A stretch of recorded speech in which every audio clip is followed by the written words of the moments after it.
Hi everyone, welcome to an overview of Microsoft Teams meetings.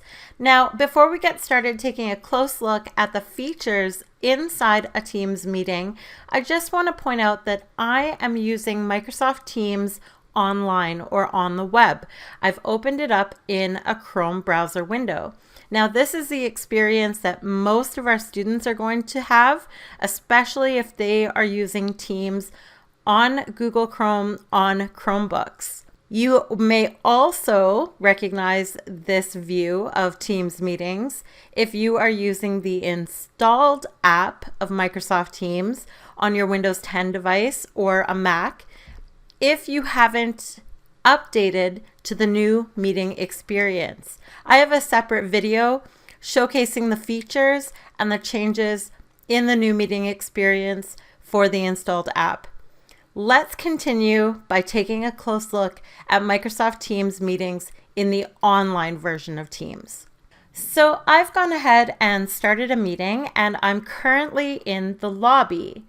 Now, remember that when you're in the lobby, you have the ability to turn off your video and mute your microphone, or in this case, I've already done that. So if I wanted to join with audio, I would simply toggle this switch on, and I would toggle this switch on if I wanted to turn on my video.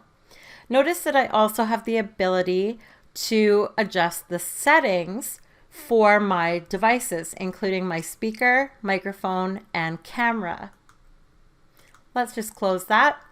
And to join the meeting, I'm simply going to click Join Now. Now, for the purpose of this demonstration, I am the only one in this meeting, so you will notice that there is only one video tile. Typically, the view that you will see will include up to 9 video tiles or a 3x3 grid known as the gallery view. All right, first thing I want you to notice is that if I move my mouse, the floating toolbar will appear towards the bottom of the video panel.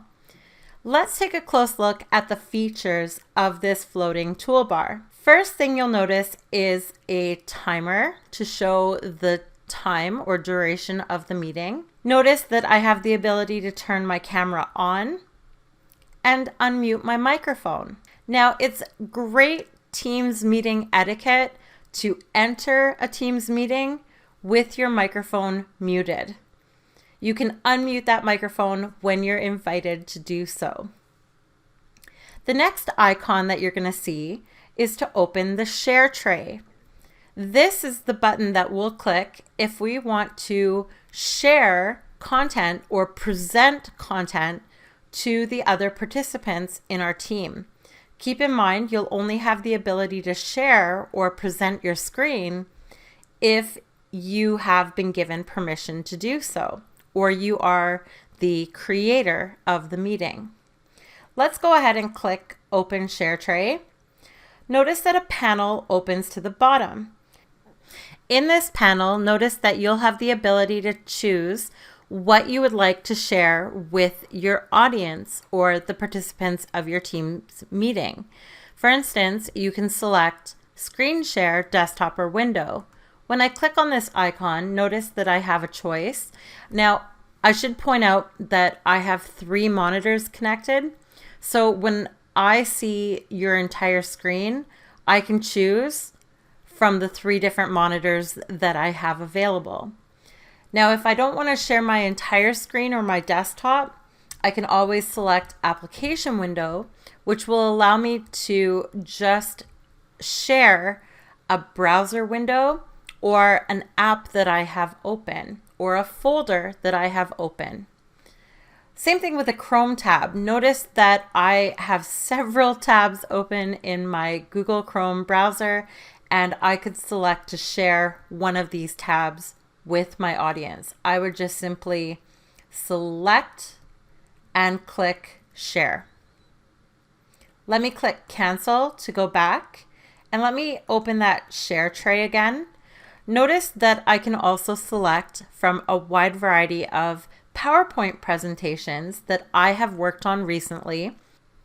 Finally, notice that you also have the ability to share a blank whiteboard in the integrated version of Microsoft Whiteboard.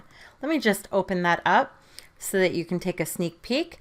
Now, one of the things I'll point out is that all the participants of your meeting can collaborate in Whiteboard. And if you are working in the online version of Teams, notice that you will have the ability to open in the Whiteboard app for way more functionality, but we'll tackle that in a separate video. Let's stop presenting. To stop presenting when you're in whiteboard mode, I'm just simply going to move my mouse down. Notice that when that floating toolbar pops up, so does a stop presenting button. And I'm going to simply click that to stop presenting my screen, or in this case, a whiteboard. All right, let's take a look at some of the other features on the toolbar. Don't overlook the 3 dots. When you see the 3 dots or the Timbits, definitely click. The 3 dots or Timbits represent more actions.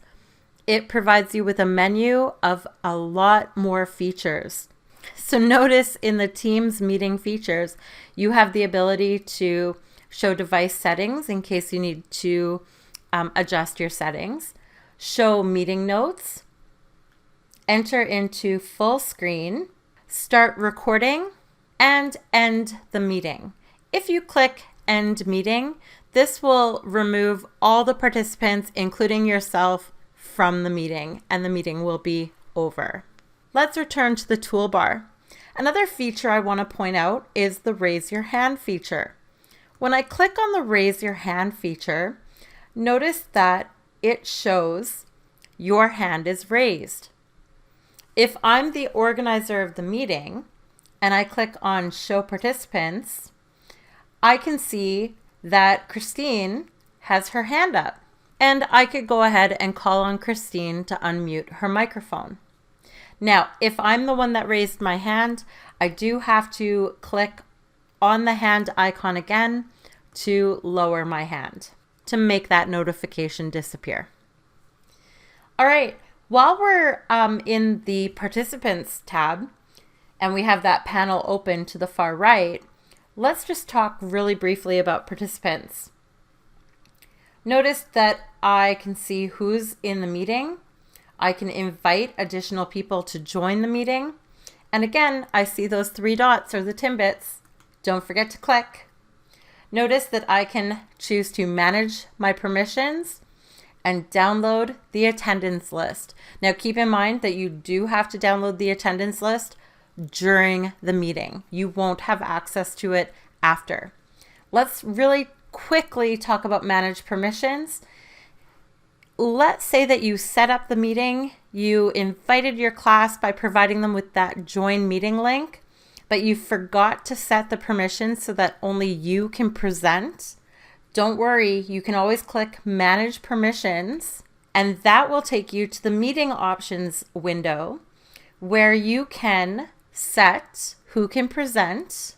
You can turn on announce when callers join or leave, and you can determine who can bypass the lobby. So if you want students to stay in the lobby until you admit them, select only me for who can bypass the lobby and click save. Let's go back to the meeting, and I'm going to close the participants or the people tab. Last tab I'm going to show you is the show conversation or the meeting chat. Here in the meeting chat, you and your participants, whether it's your students or your colleagues, can actively participate in this meeting without having to unmute their microphone. You can simply type a new message which will appear in this chat stream. Notice that you have the ability to attach files to share during this meeting. You can use emojis, GIFs, and stickers as well to enhance your messaging. Teachers, you might also want to consider encouraging students to use emojis, GIFs, or stickers as part of your classroom management or your class routine. All right, to leave this meeting, I could simply come and click the hang up button. Again, if I'm the organizer of the meeting and I want to make sure everyone's out of the meeting, I will go to the three dots for the Timbits for more actions, and I will select end meeting.